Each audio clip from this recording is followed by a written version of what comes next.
తెలుగు ప్రేక్షకులను అలరించే reality show 'big boss' ద్వారా ఫేమ్ తెచ్చుకున్న బ్యూటీ సోనియా అకుల 8వ సీజన్ అడుగుపెట్టి ఈ ముద్దుగుమ్మ కొద్ది రోజులకే ఎలిమినేట్ అయ్యి బయటకొచ్చేశారు.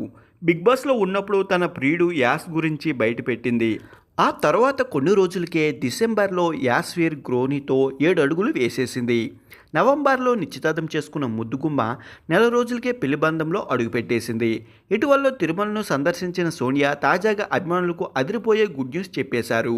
తాను గర్భం ధరించిన విషయం సోషల్ మీడియా వేదికగా పంచుకుంది. ఈ విషయాన్ని అందరికంటే భిన్నంగా రివీల్ చేసింది. ఒక ప్రాజెక్ట్ రూపంలో ఫైల్ పట్టుకొని మరీ వచ్చి తన భర్త యాస్వీర్ గ్రోన్తో ఈ విషయాన్ని తెలియజేసింది. ఈ శుభవార్త విన్న యాస్వీర్ గ్రోన్ తన భార్యను హత్తుకొని సంతోషం వ్యక్తం చేశారు. దీనికి సంబంధించిన వీడియో సోషల్ మీడియాలో వైరల్గా మారింది. ఈ విషయం తెలుసుకున్న అభిమానులు ఈ జంటకు కంగ్రాట్స్ తెలియజేస్తున్నారు. తెలంగాణలో మాధవికి చెందిన సోనియా యాంకర్ నటిగా గుర్తింపు తెచ్చుకుంది. ఆర్జీవి తీసిన ఒక 2 సినిమాల్లో నటించింది.